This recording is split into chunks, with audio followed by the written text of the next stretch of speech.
back once again to Kevin Pollak's Chat Show. You'll never guess which one I am. Oh, we're so glad to see you, those of us who can see you. It's not as difficult as it may seem to look back through the camera and see each and every one of you. But after 6 3/4 years, we've actually figured it out finally, and I want to thank the fine crew here at the Chat Show for helping me. Couldn't even stick with the premise. Did you fall asleep in the middle of your bit? I did. I couldn't even stick with the premise. You know what I meant to do at the top of the show? What's that? A very somber note to the fine folks of Paris, but instead... No, you blew that opportunity. I went with the improvisation. Sure. Which is never a good idea in my hands. Our strength and love to those and family of those who were injured and family of those who were killed. The numerous attacks in Paris 2 days ago. Yeah, the outpouring on the social media was strong, and I had the wonderful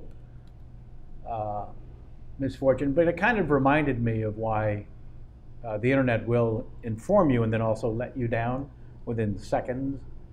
So everyone is tweeting or retweeting the peace sign with the Eiffel Tower in the middle, which was great.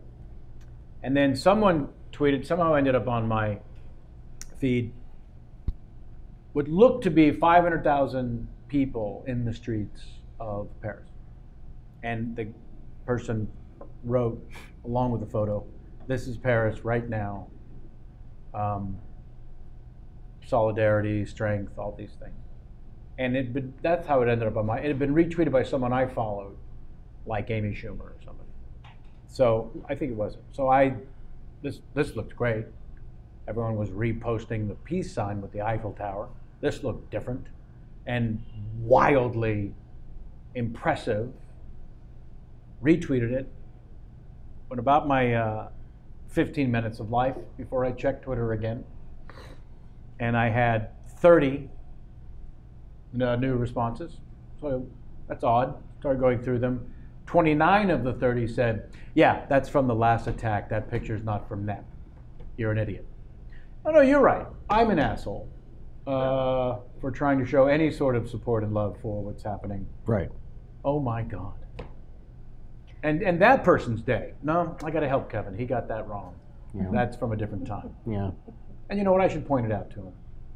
This is why I quit. On a public forum. This is like one of the many reasons why I quit Twitter. It's like, you can't say, like, everyone's just so cruel. Yeah. It's, what did you say? You actually said something last night, like, it's like things like Facebook and Twitter give everybody a voice that they didn't deserve or something. They did nothing to earn. Yeah, did nothing to earn it. That's what it was. Yeah, yeah. It's like going to where Jamie was, which we're talking about, to the Walt Disney World in the Orlando, Florida. And surrounded by mouth breathers who all have an opinion that I can't wait to hear. That's what Facebook feels like. But that's from the guy who's never been on it. Jamie, welcome back from Walt Disney World. You were gone last Sunday when the great Richard Benjamin was here. We got to talk about Westworld and things. And Kenny was very excited. I was at the Magic Kingdom. No, Kenny was sick. He went home. Last Sunday I was at the Magic Kingdom and then on a flight back here. So, hello. You returned Sunday night, yes, as I informed people on the show. But you had a good respite. I did. It was exhausting because it was a lot. Sure. But, you know, theme parks take a lot out of you. But it was my semi-annual trip to Semi-annual? No, my semi-annual. I only go twice a year to Disney World. No, it was quite enjoyable. Any highlights you care to share? Lowlights? This is the last year that they have the Osborne Family Festival of Dancing Lights at the Disney Hollywood Studios. Not Sharon and Ozzy. No. This Osborne family is just like a wealthy family that were like the Griswolds of their neighborhood that always had like these ridiculous lights like on their houses, and then they donated them all to Disney. And I'm sure Mark is watching this now like, Jamie's getting all our facts wrong, and then he's gonna like text me now and be like, yeah, you're getting everything wrong. But now I can also add, that's not how I talk. Yeah. You don't sound like me at all. But here's my favorite part of the story, which you hadn't shared with me before. Thank goodness that family donated all those lights to Disney. Which is now Otherwise- wait, and it's now Siemens, I think, is the sponsor. So it's like, Sylvania's the sponsor here at Disneyland. So Siemens is the spot. Siemens, as in booze? Siemens? No, Siemens, the electronics The company. electronics company is the sponsor for Seagrams is what I was thinking. Yes. Nope. Yeah, no, it is. Oh, it is Seagrams? Yeah, I'm just saying, you don't have to point out that you have an alcohol. What is the connection Fixation. between Seagrams and Bruce Willis? He drinks it? It was the Bartles and James.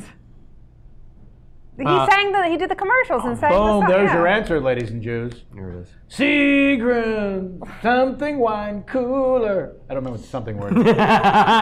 Anywho, it's the last year for the lights because they're turning that entire area of the park into Tatooine or something. Star Wars land. Uh-huh. It's all going to be Star Wars related. Yes. I'm like, it's going to be like Tatooine or something. Sure. I don't know. But lights donated by George Lucas. They have droids putting them up. These aren't the lights you're looking for. Sammy, Hey, buddy. how's it going, pal? It's all right. How was your week back in Los Angeles? It's been swell. Because you had just gotten back shortly before we saw you last. Yeah, it's true. This is at least the third show back from the thing. Is it? Yeah, all right. Yeah. But it was good. I was on at midnight. We didn't talk about that. Let's Oh, do it. finally. Let's Oh, do it. yeah.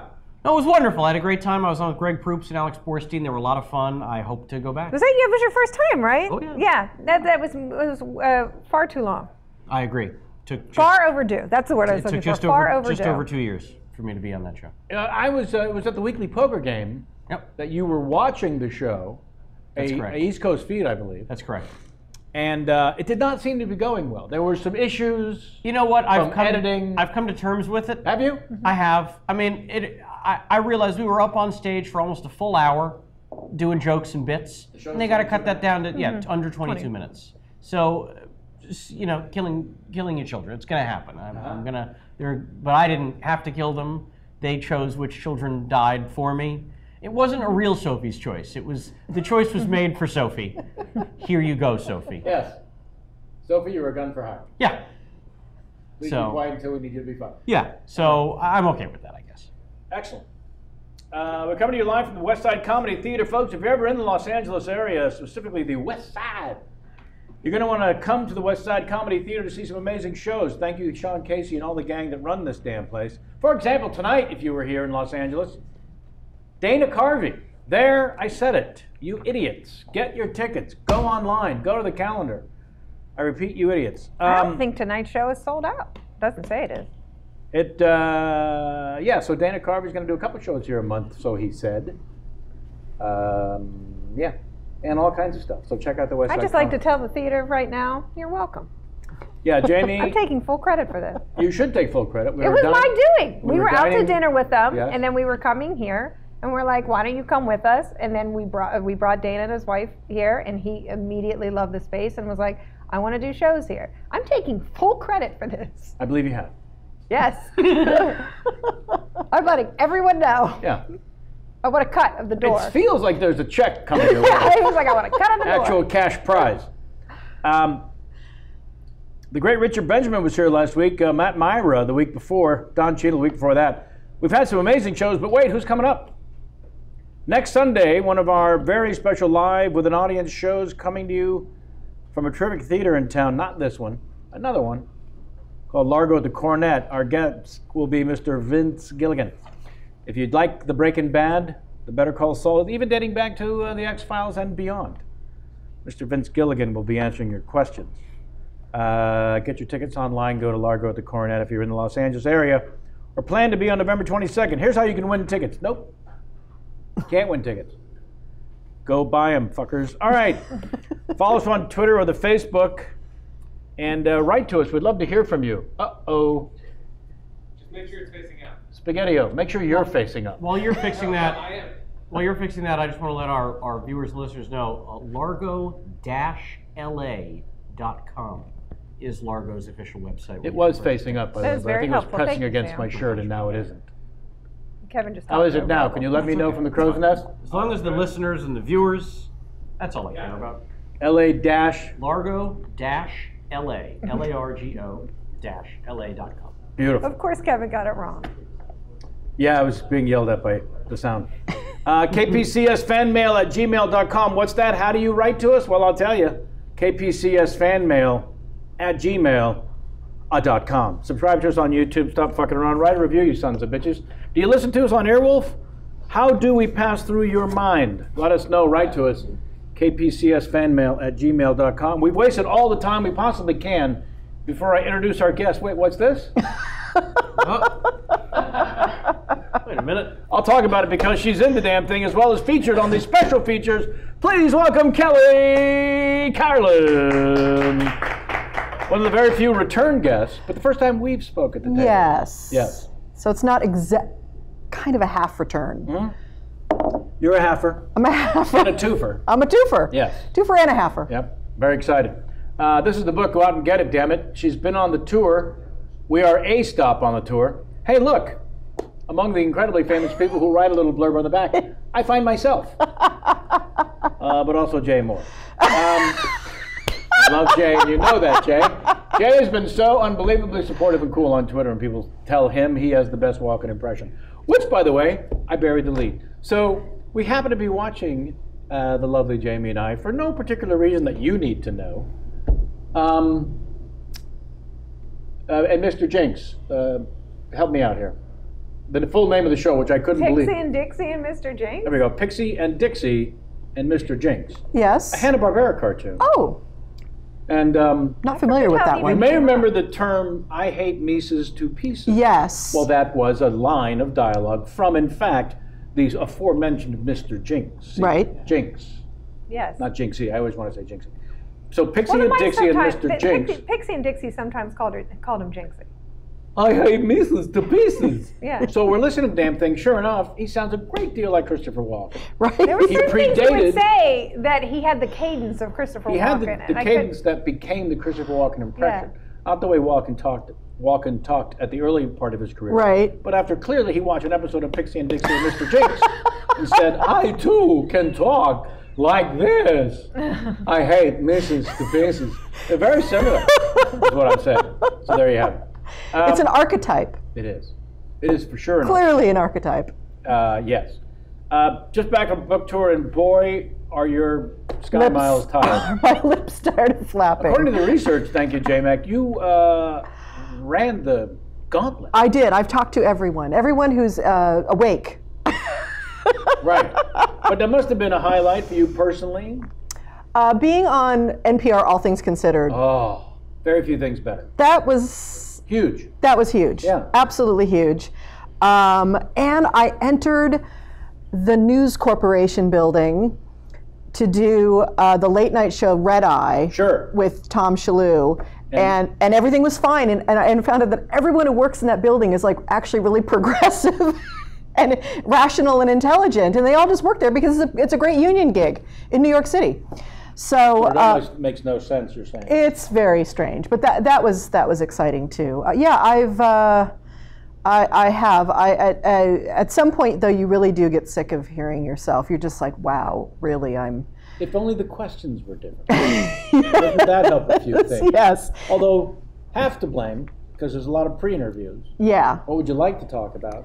Yeah, there's a few pre-interviews, but you know, of course, you know, I don't mind talking about the dad part. But when it's like, when all the people do is they want to talk about their experiences around my dad, Yeah. it's like, okay, this is Yeah. an interesting conversation, but I don't know what it has to do with anything Yeah. except, and I'm grateful to receive your stories about my father always. Sure. But 20 minutes of them. Not so much.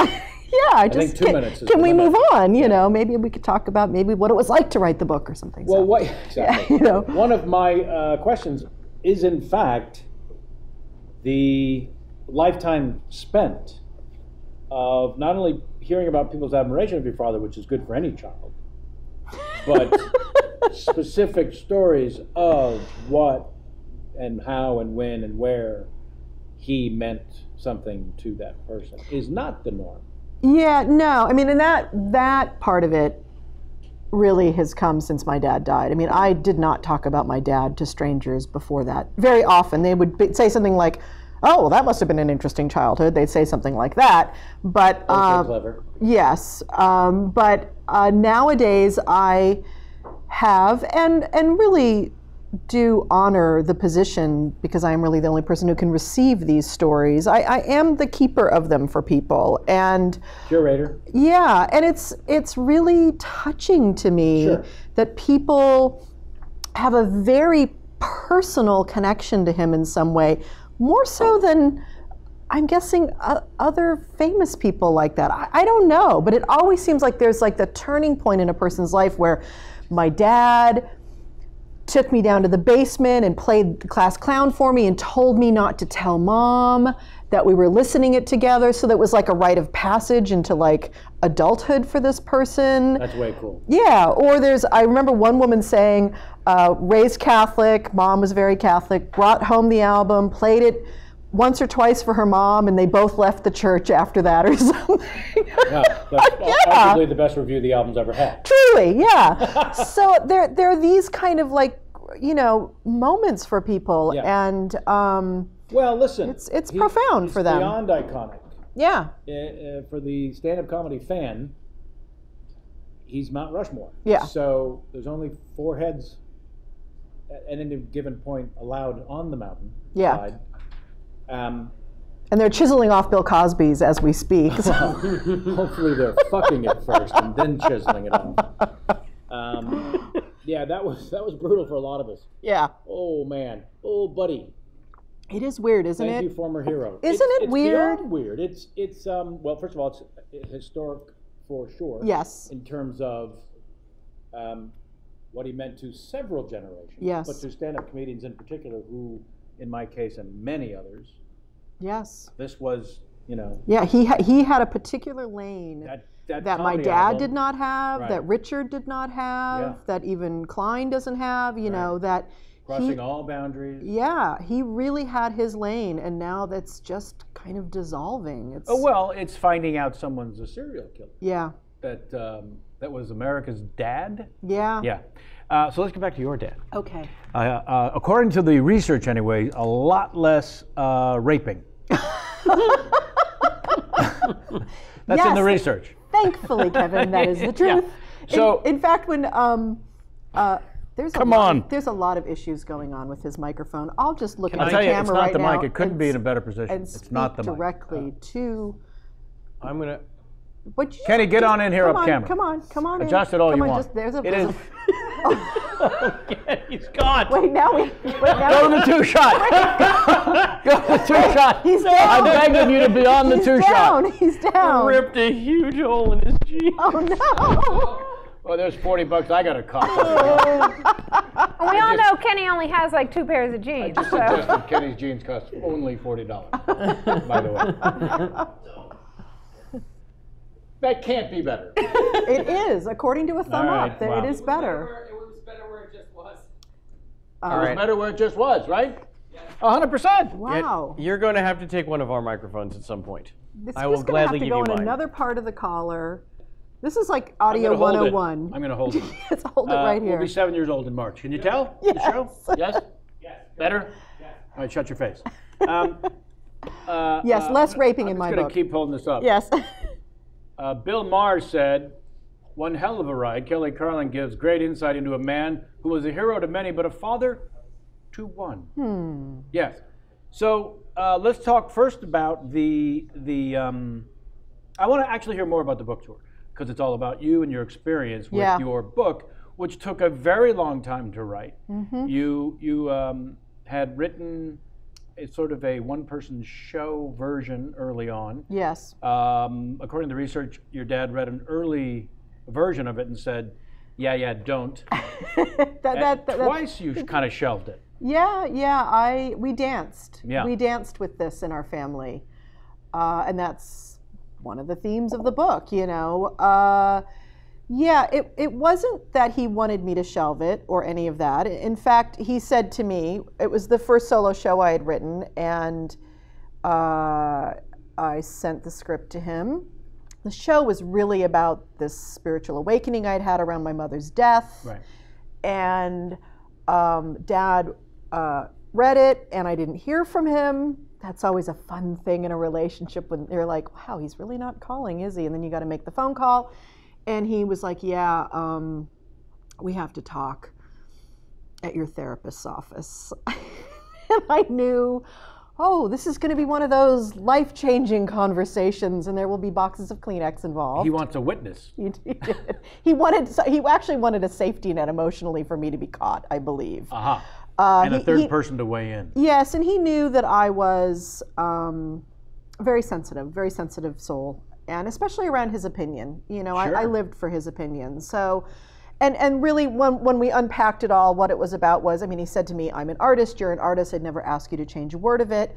But there was some things in the work that I was willing to talk to a room full of strangers about, as many comedians do often, but the difficulty of the one-on-one intimate conversation with the parent was too much for us. And it wasn't something we practiced well in our family at all. We were a typical dysfunctional, denial, scoot things under the rug type of family. And so, you know, once we had our conversation, it actually changed our relationship in a wonderful way. We started talking to each other about all sorts of things. But I, very insecure at that point, just having found a semblance of myself and voice, went, yeah, maybe not ready yet. And I put it aside. You might have given some of your insecurity an opportunity and an excuse. Absolutely. To not. 100%. And so I went off to grad school where I could find more of myself and more strength and more sense of my story and voice, but in a very safe situation. You know, grad school it's nice. It's A's. It's grades. I'm good at school. I could do that. So How about this as a lame opening to that section of your life? Is that Carl Jung in your pocket, or? Thank you. That's all I wanted. We don't even have to talk about it now. No, not at all. Probably best if we don't. So you go off to grade school. So so yeah, and then about 2 years before my dad died, I started actually outlining the memoir, knowing that because I've been going around town here doing finely spoken word stuff. Sure. And Dad came out and saw me one night and said to me, yeah, you know what you're doing. And so I started outlining a memoir, and I went to breakfast with Dad because that's what we did. We went to breakfast every 6 weeks and talked, and Sure. I said, yeah, I'm thinking about doing a memoir. And he's like, And he said to me these strange words, which were, you know, real artists, they start with their autobiographical work, but then they move on, like me. You know, I did class clown, I did occupation fool, and then I moved on to other stuff. And I'm sitting there going, yeah, that makes perfect sense in the moment, you know. And of course I got home and went, wait a minute, that makes no sense. You know, what about Richard Pryor? That's a man who never moved on, you know. Yeah. So I just understood that for Dad, that wasn't his style, and people don't realize that. Like, now that I've been talking about this a lot of times I get with people, they go, you know, I've never really thought about it, but your dad never talked about his personal life. Yeah. Ever. Right.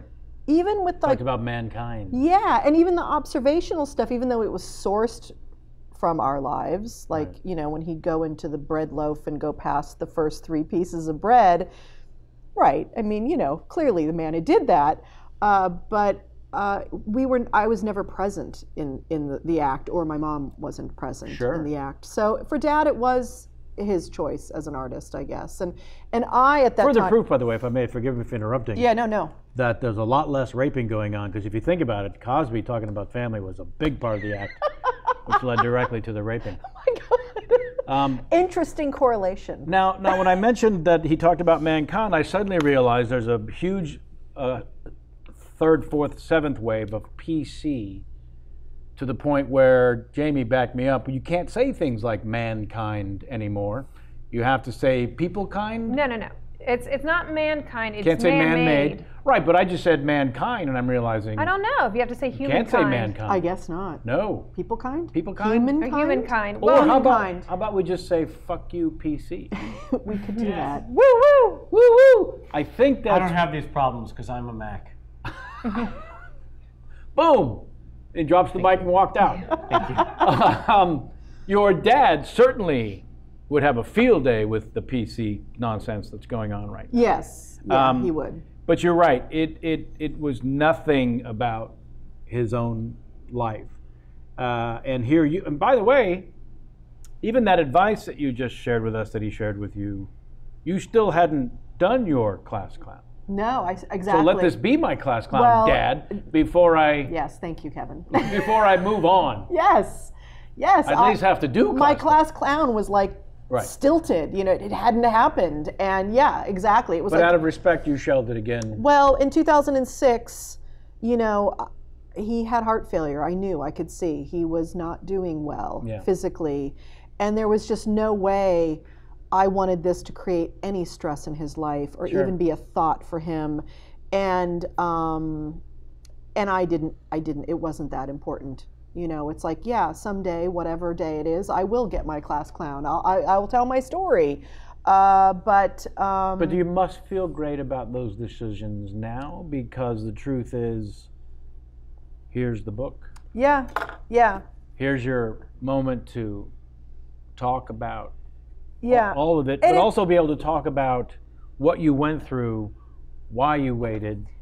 Yeah, I mean, I think it illuminates a lot more about our relationship, and ultimately the dance of our family. You know, really became clear to me, like, oh, here was one of the truth tellers of the second half of the 20th century, whose family danced around truth a lot. You know, and I think that's really typical of kind of, you know, the shadow aspects of who we are, you know, and I really believe that in some way children live out their parents' unlived life.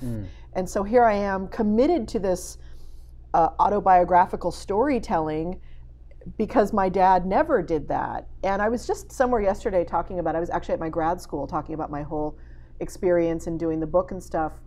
And someone asked, as they always do, what would your dad, if he was sitting here right now, what would he think about the book? Sorry, worst question ever. And it's just one of those, anytime people ask me, what would your dad think about A, B, or C? I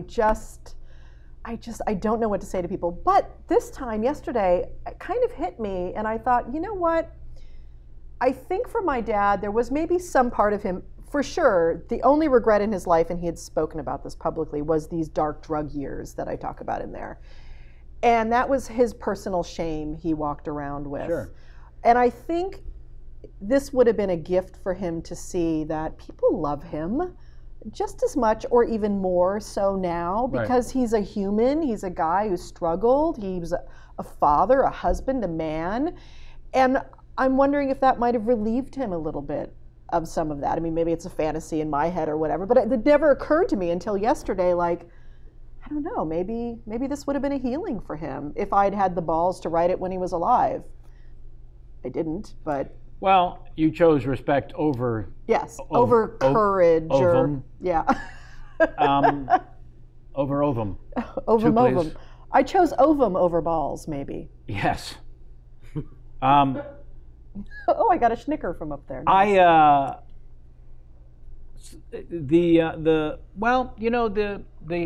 What his reaction would be. I think your take on it, as you just shared it, is kind of perfect in the sense that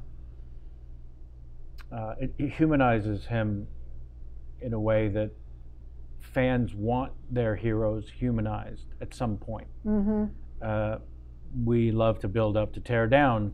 So if you can tear yourself down before I get there, we might meet at the same place. Maybe, yeah. Which is everyone's better off. Yeah, well, and there's the whole tearing down. I mean, really all it's about is because the projection is untenable in the first place. No human can withstand the projection of celebrity forever. So therefore, the human is going to show through eventually. And, you know, like you said, it's always best to try to frame the conversation of our own humanity before Twitter gets a hold of us and tries to do it for us. Right. Yeah.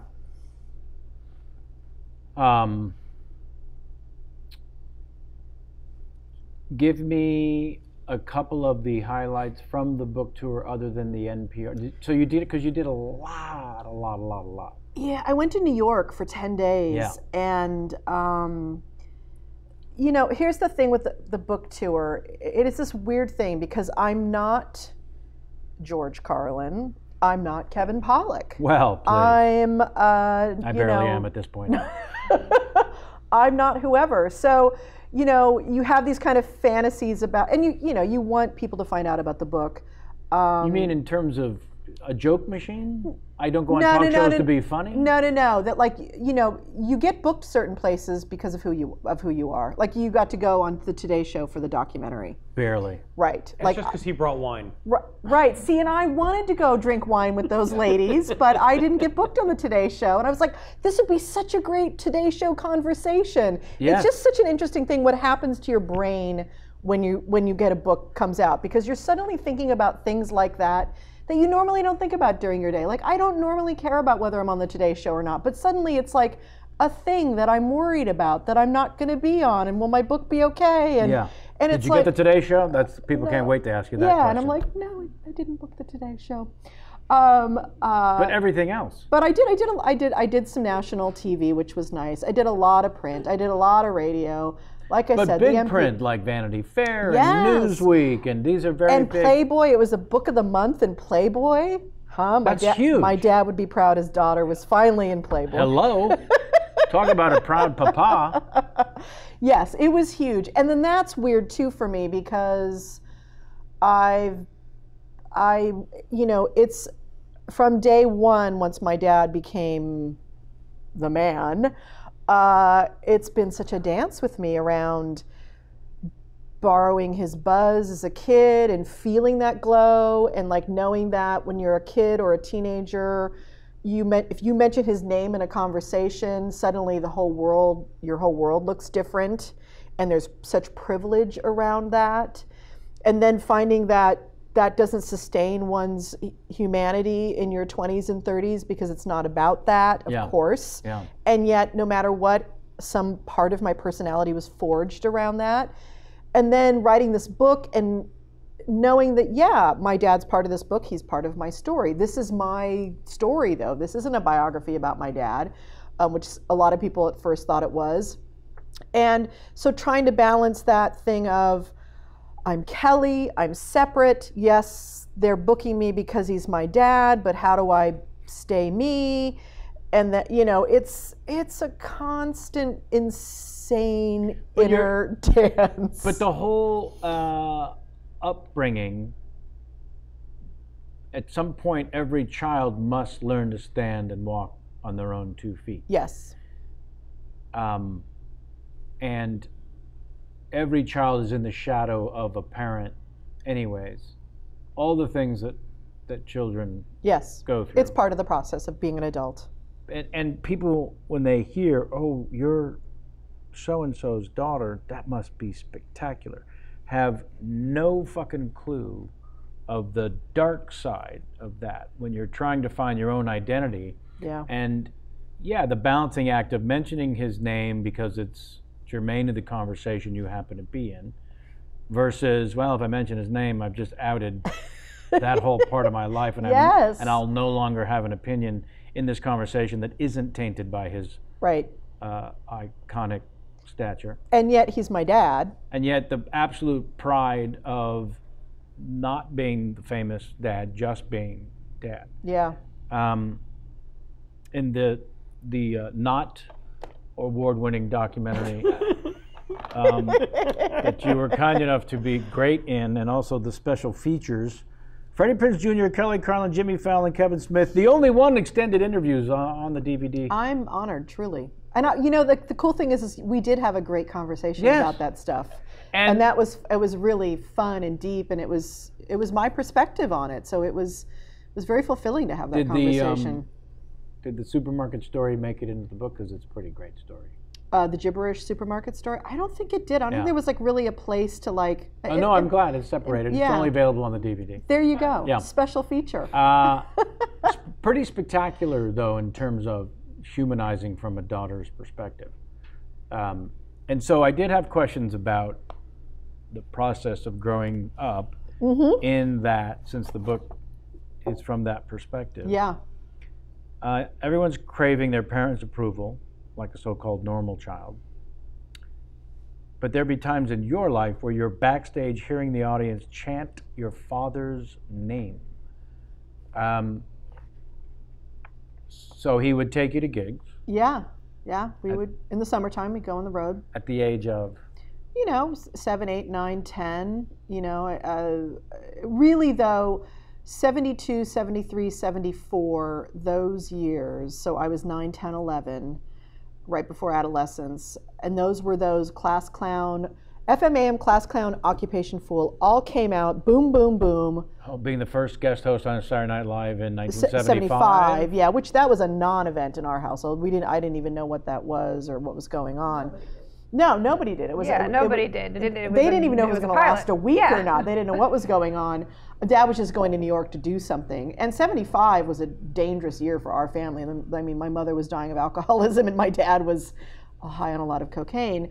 But that 72, 73, 74, that's when Dad became, a rock and roll star. And we were walking through college campuses and we were out places, and strangers now were recognizing him in this very unique way, which was more than just hey, it's you, whoa, kind of a thing. And at the same time, the country was completely divided.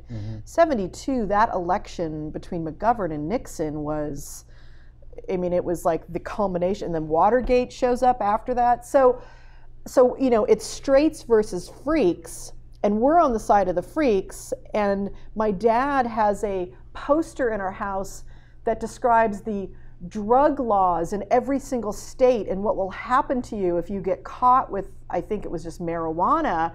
And I know my dad's got weed on him all the time. And, it's all this stuff, the danger of it, the excitement, knowing, I was a kid, so I didn't know I was part of it, but it was in the air, though. You could feel it. And we would go to these venues, and these people would be, and Dad didn't go on stage on time.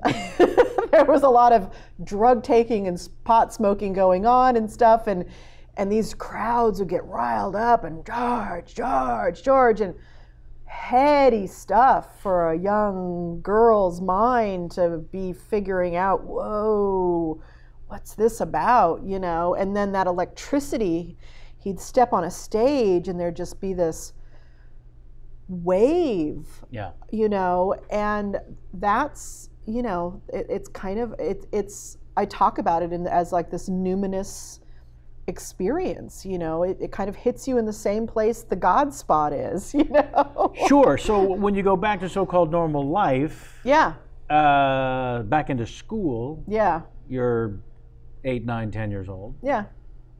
And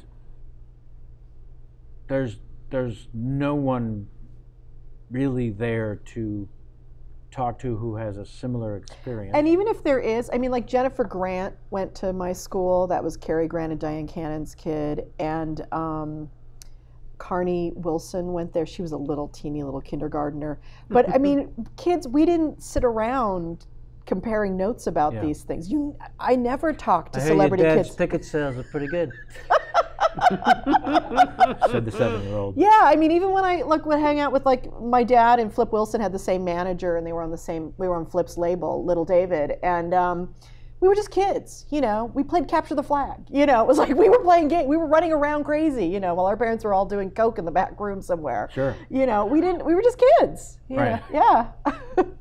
Yeah. How about the teachers? Are the teachers who are parents, some of them themselves, and also becoming aware of, especially the years you mentioned, 72, 73, 74, when it's hard to be an original in comedy, and it's hard to reinvent the wheel, and it's hard to, it's rare and certainly historic for someone to kind of take over. There's a clear reason when you look through history why he was chosen to help legitimize the debut of Saturday Night Live as the first host. Yes, And that was true. Lorne Michaels clearly saying, who out there Yeah. will make it crystal fucking clear who we are? Right. Because nobody knows who these guys are. Right. You're not ready for primetime players. Right. And getting to that place and having students nowhere near becoming aware because they're too young, but the parents or the teachers, were there any of that? There was always a little light up in their eyes. There's something, you know, but I had great teachers, you know, and I was one of those teachers' pets. I was, you know, We had great blow from I had Dad. great blow, but great genes too, great intellect. I mean, I loved school. I was really good at it. I went to Montessori in those first years and just consumed everything. You know, loved learning a lot. So I had my own reputation and identity at school, which was being one of the smartest kids at school. Sure. You Where know, did that come from, do you think? Gee, I can't imagine. There's no competitiveness in my dad at all. Was he really strong pushing you towards? No, nobody pushed me anywhere. It was no. It That's was. why I asked, because it seemed It's to a have come from nowhere. personal hunger. I think it's a genetic DNA. My mother too, top of her class, full scholarship, valedictorian of her high school class. My dad may have dropped out in the 9th grade, but he was a learner. He was a lifelong learner. He didn't do institutions well, but I mean, well, you look at his work, absorbing information professor, always. for fuck's So sake. I came out in the world ready to absorb Mm-hmm. and to achieve. And you know, I really did absorb my father's ambition and perfectionism for sure. You know, he modeled that every day for me, and it's in my wiring too. So yeah, school for me was this great place to conquer. You know, every concept was, you know, about inhaling it all and really loving learning. And building your own self-esteem Yes. and accomplishment. Absolutely. And That had only to do with you. yeah, and you know, knowing the great pride my parents took in it too, you know, and I'm sure parent-teacher conferences with my parents were I can Must have only been imagine my spectacular. dad. Yeah. Totally. Well, that's yeah. Yeah. And how about when you brought a boy home to Papa? You know, in my family there wasn't. We never had the talk. There was no talk in my family about the whole thing.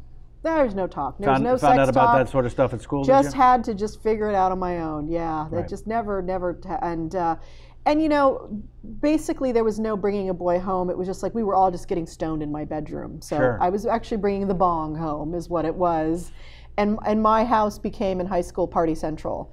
My parents' creed was, you know, if she's at home getting stoned, at least she's safe at home getting stoned. Sure. Little did they know or really get that we were in cars driving around everywhere getting stoned. As was the wont of the day. Yes, it was 78, 79, 80. Those were my high school years. You know, so we had Hollywood and credit cards and BMWs and white West Side white privilege, Hollywood privilege, and Yeah. we took full advantage of it. We did. We lived it, man. Yeah. We lived it all the way. John Mulaney has another great stand-up special. It just hit Netflix. We were just watching it, and he talks about how pot being legalized in 16 or 18 states now, and someone went woo-hoo, and he said, "No, sir. For white people, it's always been legal." That's true. I'm paraphrasing, but it was just a great Beautiful. realization of, oh, Yeah. right, True privilege. yeah. Yeah. I might have smoked pot every single day from age 14 to 22. I don't remember. Yeah. See? Right? Only because you had to smoke so much. Yes. You were talking about Colombian Gold, 5-finger bags. You Yes. had to Although the smoke. tie sticks were nice. Well, when they eventually came around, Yeah. and then as Dennis Miller said, I'm just going to quote everyone's act, the Tunisian trip weed came in, full man. When my leg got up and left the room after one hit. We had the Sensimilla here. Sensimilla. The Humboldt Sensimilla. Oh, yeah. Yeah. No problem being in the California for that. Oh, yeah. Now, you know, let's get to it. everyone wants to talk about the Hawaii story, but I'm interested in the other specifics in terms of watching your parents medicate. As you just shared, you found your own path to medication. Yes, I found my own. Because there was a stuff. part of me that thought, when I was thinking about the story, that children rebel. Yeah. And your parents were so medicating in the early years of your life when it would have been scary. And of course, the Hawaii vacation story deals a lot with the abject fear of that. Yes. So I don't know. There's something about watching your parents do anything abnormal that's freak out time for any child. But when they start to represent another human altogether, there was a time apparently when you were woken from a sound sleep because your father was convinced that the sun had in fact exploded, and it was just a matter of time. About 7 minutes, actually. About 7 minutes. Thankfully, he was able to call his manager. Just a friend. Longtime friend. Joe Bellardino in Sacramento, to suss out the sun situation on the coast, because he determined that he could call his friend Doc in New York, but there was a 3-hour time difference, and this could make a difference in really determining the status of the sun in that moment. And my mom and I sat there on the edge of the bed. So you're dead asleep. Dead asleep. Let's start for the story from your perspective. Dead asleep. We had just gotten back from Hawaii, that fine Hawaii story. Dad had been up for days, probably, and wakes me up and says, "Cal, I've got something important to tell you." And really, in my mind, because my parents had been brandishing knives at each other in Hawaii, I thought, oh, this is it. They're divorcing. Dad's saying we're going to leave mom. She needs to get help, but this is how we're going to do it. Instead, we're going to give her the ultimatum. And instead he says, I think the sun has exploded and we have about 7 minutes to live. Pack. And so I, being the only adult in the household, decide that we need to go outside and check. And we do. But of course, my parents have these really thick curtains in their bedroom, so they can sleep all day. And we go outside, and lo and behold, yes, the sun is horribly, horribly bright. It's one of those 1974 smoggy LA days. It's bad. It's bright and glary. And we live way up in the hills of the Palisades above, like, the June gloom and stuff like that. And it's a possibility. There's a, and plus he's my dad. It really was that moment where it's like, well, he is my dad. He could. So you literally went outside to check? Yeah, we did. We went outside to check. The three Together? of us. Yes, the three of us. you? Yes, in the backyard, looking around. And your mom was also asleep when this... Maybe not, don't know. But, she was never in good shape those days. So he goes, we need to call and find out if this is really happening somewhere else. And I'm like, this is a good idea. Like, if we do need to find out. Let's get a... because we need another grown-up in the room right now, please. And he calls his friend Joe in Sacramento, and Joe is an old jazz drummer. And Joe, talk like this. Hey, ¿qué pasa? What's happening, George? And my dad's calling Joe, and Joe's thinking, hey, George is calling. Yeah, we're gonna have a. And my dad's like, hey, we don't have a lot of time. I need you to get outside, and I need you to check and see if the sun is okay. And Joe's like, what? I think it may have exploded. You need to check. And Joe's like, okay, man, I'll be right back. It goes outside for my father's sake, comes back in and goes, no, I think we're okay, George. I think everything's okay. Right. Yeah. And this became like our favorite cocktail party story after my mother got sober and we were all okay and we were all out of the darkness. Hard to live that one down for Dad. It's a great story. Yeah. So. By the way, turn on the Today Show. Chances are some sort of nationally broadcast television program will tell you. You'd think. No, you can go outside and also check. Yes. I think you made the right call. I think we did. Yeah. We were being scientific. Now, hilarious as hell at this point. Yes. But in the moment for you, was there... That whole period was filled with...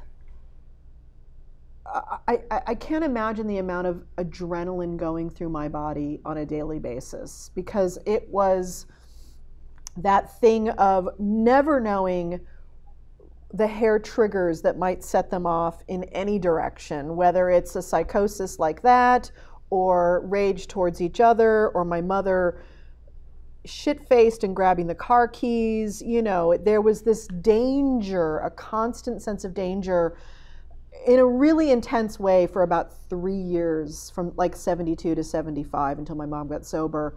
And you're just looking for solid ground. yes, absolutely solid ground. And there was some other adults around. My dad hired a guy for a while, Fred, who, when my dad was out of town, would drive me around so my mother wasn't getting in the car, and he and I would hide my mom's car keys from her and stuff like that. There were some other adults around, but most people were enabling both of their behavior. There was always that thing that happened where people would come over and there's a little packet slid in the thing, and you know, and they're thinking, oh, I didn't see that, you know, I see everything here. So, and you know, I think a lot of people who grow up in those kind of volatile, chaotic households, I mean, I talk about it in the book in the way, like, I just wish there was like some sort of semaphore flag system before I'd come home from school, get off the bus. What is mom taken? What is dad taken? Have they slept? What kind of mood are they in? What am I going to see? Because I really never knew what was behind that front door at the end of the day. And it taught me. It's terrifying. It is. It's terrifying. And I think that is ultimately what headed me towards self-medicating more than anything, because once my mom got sober and things calmed down instantly, I mean, it was like a curse had been lifted from the house. It's just such an amazing, weird thing. But no one was taking me aside during those years and saying, hey, this thing might have affected you. Maybe you should go to an Al-Anon meeting or learn about this or learn about that. Or I was just kind of, and now I was hitting puberty also at the same time. And it was just like, what, numb, something, please numb, change my mood, make me feel normal or okay, because I hadn't metabolized any of it. You know, any rage I had towards my parents, put that deep in the basement somewhere. And also just too young to be able to sort through it all. Yeah, it wasn't mine to sort through even. So that's, I think, part of the reason the drugs, you know, it was there. Dad's roach stash was there. That was convenient. And you know, when it's the freaks versus the straights, and you're on the side of the freaks, and you're George Carlin's kid, you're not going over to the straights. You're just not. You're not going. I'm not going to be Michael P.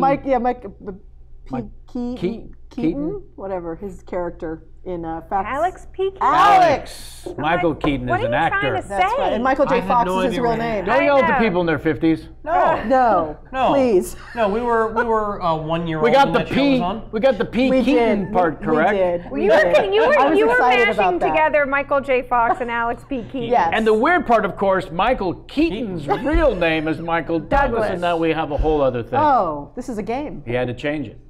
Let's go to the internet. Another fun fact. J-Mac's mother went to school with said Michael Douglas. Yes.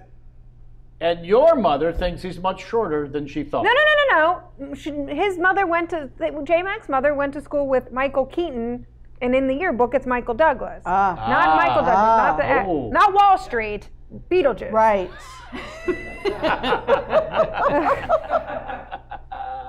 Fantastic. I need a chart. I believe the air conditioning just came. So you know no, that's just the natural hum of the equipment now. The people are yelling on the internet about the sound? No, I heard a thing click on, and it was already cold in here, and now it's freezing. Oh. We can turn it down, off. That's fine. I want the audience to know what's going on in here. Okay. To every aspect of today's show. Now, when you were here before with the lovely Dana Gould sitting in as one of our few It wasn't guest here though. This was at the old place. hosts, This it was wasn't inside, here. yeah. Okay, at this table is what I meant. Yes, at the table. Did you have a tweet 5 offered up from the audience? I don't remember. All right, I like new things for the guests. This one comes from the Facebook, from a Craig Stephen Woods. The tweet 5. Are you playing the graphic yet? We can. Why bother? T5, T5, Huh? T5. Okay. Oh, we're back. That was quick. So it's 5 this or that questions. Okay. Specifically designed for the guest. Oh, by a fan. I'm honored. And well, we'll see how it goes. Yes. I'm pre-honored. This or that, Coke or Pepsi. Paper Only or plastic? one correct answer still. Okay, yes. And they rarely put them in a level playing fully field. realized question. Right. This first one, for example. Yes. Author or performer? For me, Well, author. fill in any of the blanks. Cold and cloudy or warm and sunny? Really wants to know a little something about you. Cold and cloudy. Sexy. Dalai Lama or the dude? Now that's one of my favorite questions maybe ever. I'm a Dalai Lama girl. Wow. Yeah. Just in the last 2 years finally watched the movie The Big Lebowski. And I wish loved it had starred the Dalai Lama. Yeah, no, loved it, but had missed it the whole thing all along. I'm just out of the loop on that. I'm a dork in the corner, not understanding it. Versatile and talented than Jeff Bridges in terms of the body of one's work? How is Baker Boys truly sexy guy doing truly, The Big Lebowski? truly, and What the hell? Starman? Let's go. and over here. saw him somewhere last year, and it was an inappropriate thing I couldn't walk up to him, but found myself, my knees getting a little weak around like him. He's he's a god. Richard Pryor or Shecky Green? The passwords are opposite ends of the spectrum. I feel like that question was written by Shecky Green.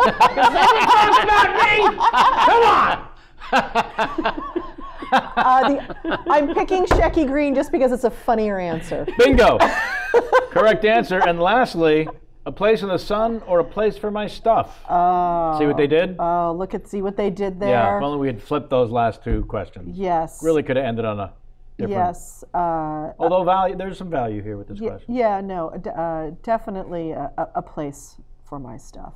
Interesting, because the book is, one could argue, a place in the sun. Ah, wow. See what you did there? Your very own. Thank you, Craig Stephen Woods. Get more names. When you get a second, I mean. Thank you, Craig.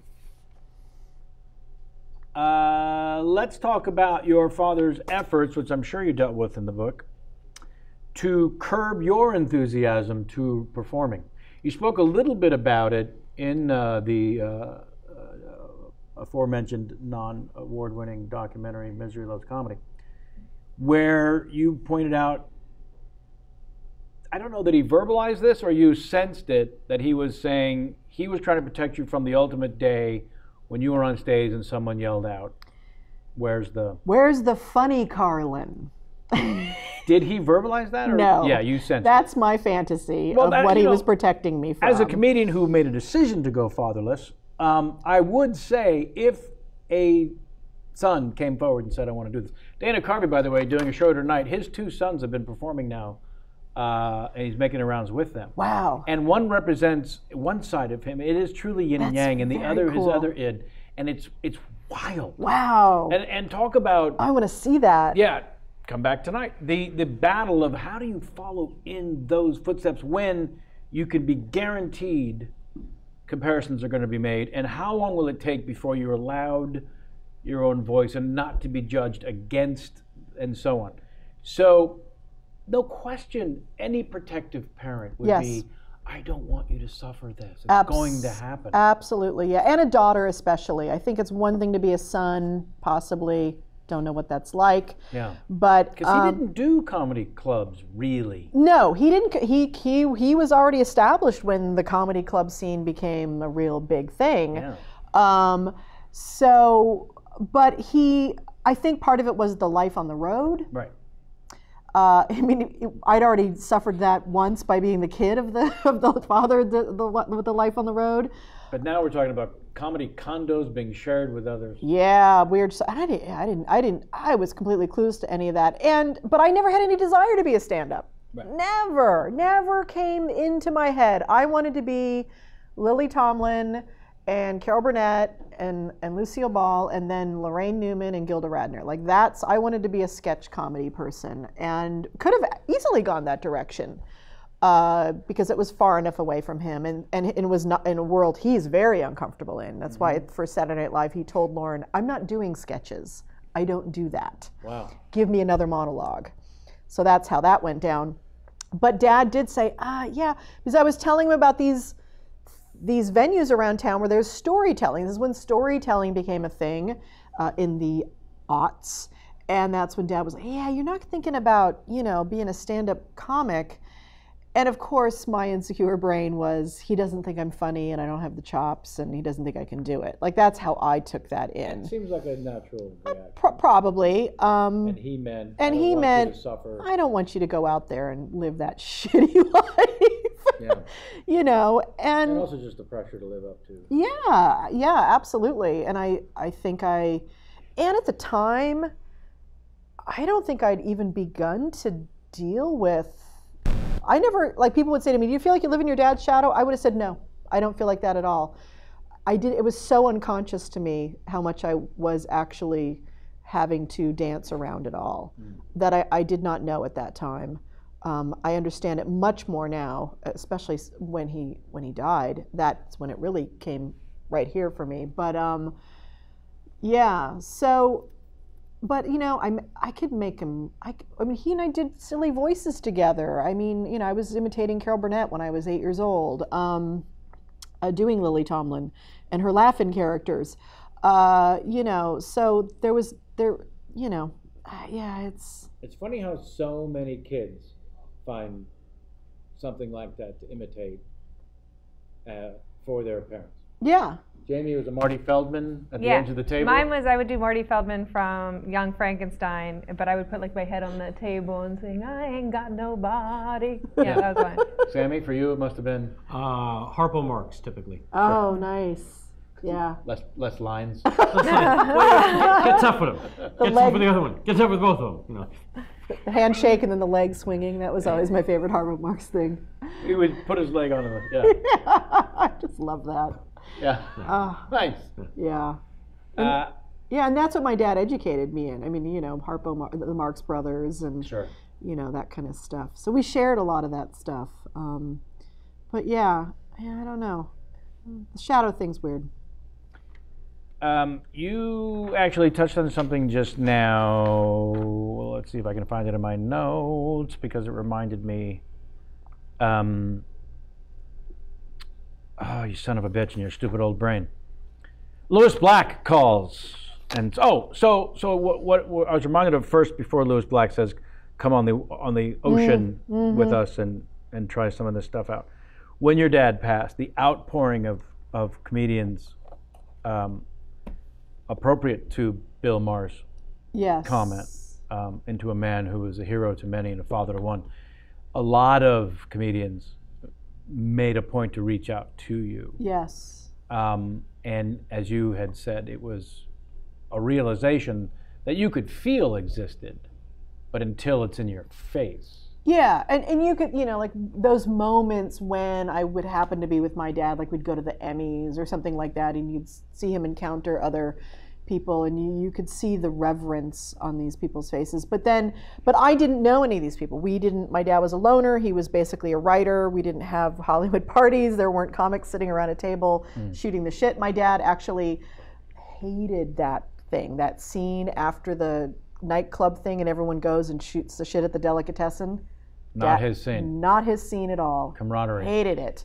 Just and the one up, I don't know. Oh, I right, don't know. the spritzing. Yeah, it just rubbed him the wrong way. So he never was part of that scene. So I didn't know any comics. I knew a few, personal friends. But and then these comics started calling, and yeah, it was. And thank God, because it was like I felt like I mean I'd lost my mother, and I'd already experienced that intense thing of losing a parent, but I just had started to think when my dad got sick about what that's going to be like. Had no idea, but it was like free falling, and I felt like these comics coming into my life were all saying to me, you are family and I am here for you, whatever you need.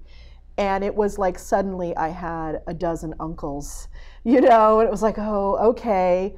And you know, even though I'm not a stand-up and I've never been part of the comedy world, I have to say that when I'm hanging out backstage with a bunch of comics, it's really the only place I really feel at home, because Wow. I know my full freakiness is going to be completely seen and accepted, and there's nothing too dark in that room ever. No. And that is my safety place, Sure. you know. So it's been incredible, and I'm just so grateful that they did all reach out. I in reading it, it makes sense, but still to know that it happened, Yeah, where they all just put out their arms and said, "You can fall yeah, this way." yeah. Pretty wonderful. And at one point when you're putting together the notion of doing a one-person show, Lewis Black. Oh, I haven't even thought of it yet. No. I'm friends with Lewis, and Bob, my husband, and I go to see him. He's doing one of these performing arts centers here, Irvine or something. Okay. And we go, and he leans in the after party and he says, "I'm putting together a cruise ship thing. I'm bringing a bunch of stand-ups." And My guess is he had never been on a cruise ship. never before. on a cruise ship. We're four-walling a lounge, and you know, APA is helping me put this together. We're gonna have a bunch of stand-ups. They're gonna be rotating every night, you know, so everyone gets to open, feature, and headline. Uh-huh. But I got a couple of days where we're out to sea, and I need a day event, and I really want you and Bob to come and hang with us for 7 days in the Caribbean with a bunch of comics. So he goes, "I don't know, just play some of your dad's videos and tell some family stories like you do. Like, just 75 minutes and you got a free 7-day cruise." And I'm looking at Bob and I'm like, we're going. Like, we're doing this. We go on. I'm the first day event. It's our first day. I have 2 George Carlin compilation CDs. I bring them along with me. I have about 3 or 4 stories. I have the Sun Exploded story. I have some of these family stories. I have my dad's memoir with me for some of the kind of the early stuff to remind me. And I pick like 9 videos. We put them in chronological order. We start with like his early Carson, Hippy Dippy Weatherman. And I just play a video, turn around, tell the story of my parents' meeting in 1960, Dayton, Ohio, Racket Club, Phyllis Diller, Joan of the Winters, Play another video, turn around. 75 minutes later, I'm done. There's not a fucking dry eye in the fucking house because I've just done the death story and this conversation I had with my dad at the end. And the whole week now, everyone's coming up to me going, "Oh, we loved your story. Oh my God, it was the highlight of the week," and da-da-da-da-da. And I come home and don't really think about it, but I'm now friends with Paul Provenza. I'm helping him do the green room and helping produce that, and we're hanging out a lot. And Paul's like, "You know, you could do this as a show." And I'm like, "Oh, Paul, like, really? Like,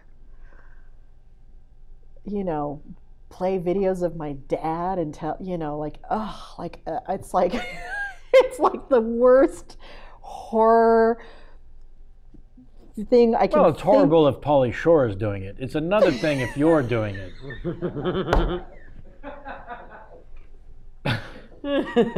Sorry, it's my show. I can attack whoever I want. Thank you. You've said that, not I, but yes, I hear you. So then, and then of course, Paul Provenza says to me, this is a man who's got a bullshit detector the size of the state of Arkansas. It was the reason him and Penn Jillette did a Yes, exactly. documentary together. Exactly, and he's a trained actor. He's been on Broadway, the whole thing. And he said to me, "We could do something really different and special here." And that's when I was like, huh. And and I hadn't had my class clown moment yet. I hadn't told my story in a big way with a real audience. And I thought, this could be interesting. And he and I started developing it. And it's been about 4.5 years now. And we made something beautiful. Yeah. And I finally got stage time. Like, Right. I had no stage time when I started. I was doing this for 10 minutes at little venues in LA. And now how are you feeling about it? I did a 5-week run at the Falcon, and Yeah, you did. now it's like, oh, now when I go on a stage, I'm like, I'm thinking, I'm breathing. It's like, oh, I get that 10,000 hour thing. And you understand the drug. Yeah, I do. And yet it's funny with me. I can only take so much of it. Like, that's why I'm not a stand-up. I know that. I do not need So much to be of it- out there. So much of it as in so much time on stage, or so much of it being a part of your life? Just that I don't need that much stage time.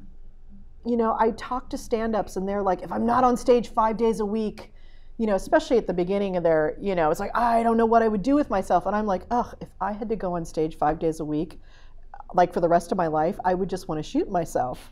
I'm not that much of an extrovert. I love the power of it. I love that space that opens up between me and the audience, and knowing how to play with that energy. That's incredible. Do I want to be having to get a laugh every how many seconds? No, that's not my art form at all. But do I love being in my house for 9 months and writing that book and telling people, yeah, sorry, can't go, writing a book? Love that. Want more of that. Yeah. Write another book, please. I'm planning on it.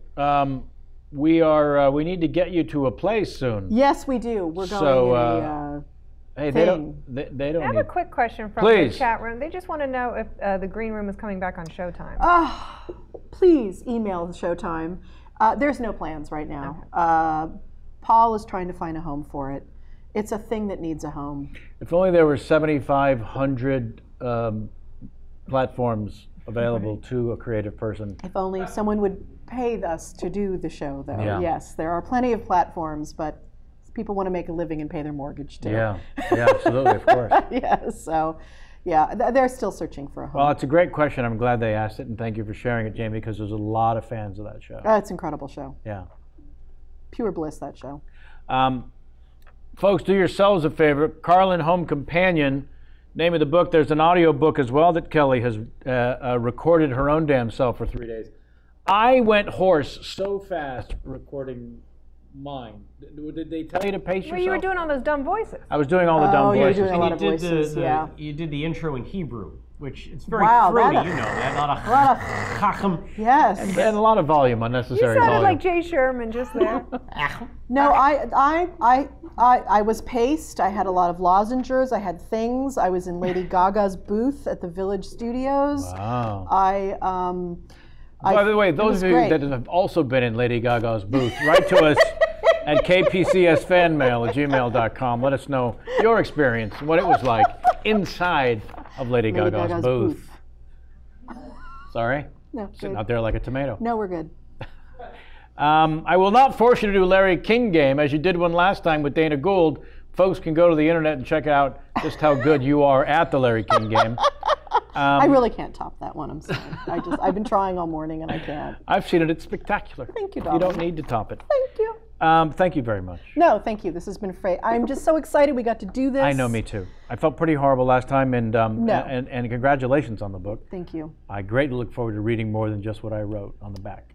There's a couple of more sentences. Just a few more. It's got some weight to it. It does. This is a lengthy It's a book. life. Yeah. It's a hell of a life. You did 322. Yeah. Very nice. Yeah. Total 336 with all the extra pages. And when I sat down with my editor from day one, she said, how long do you want it to be? It has to be a factor of 18. I'm like, really? She said, that's how it works. Or factor of 8, something like that. And I said, 336. And she said, great. And so it is with all the extra pages, 336. And there's pop-ups in there too, which people should know about. The sun explodes. Well, I did. Well, there we have it. We've got our ending. Thank you. You're welcome. Sit there uncomfortably, if you will, while I wrap things up for the folks at home and around the seas and shores and planets. Really? Sammy, next week you'll be in... In Largo, Thank you. when we have Vince Gilligan on. Very excited. Can't wait. Thanks to Samantha Ward, who as always does makeup and can't wait to get out of here. Rune Kincaid filling in for Mike Dooms up in the crow's nest. Very happy to have the Kincaid. up there? Rune is up there. Did you not know the whole time? That's spectacular. Well, he is the silent assassin. Jesus. He will come at you without you He knowing. is quite soft-spoken. Jason McIntyre. But I love that Rune's soft-spoken because he's a great musical comedian. He is. And once he goes on stage, everyone always says, "I could never expect that coming I out had of no him." idea. I had no idea. Yeah, Because yeah, he's that's how he so- gets you. Yeah. You don't see him coming. The silent assassin. Natalie Rosen, everyone's favorite intern, headed off to Chi-Town, please give my best and remind Bonnie Hunt, something is owed. Just going to put it that way. Kenny Chen, thank you. Glad you're feeling better. Sean Casey and all the dudes behind the West Side Comedy Theater. I don't think I forgot anyone. And of course, our guest, Kelly Carlin. No, that's just thank Jesus Christ. I thank all of you out there, and Godspeed to everyone who has suffered in the Paris area and around the world, related in any possible way. Until next time, and as always, get out of my face.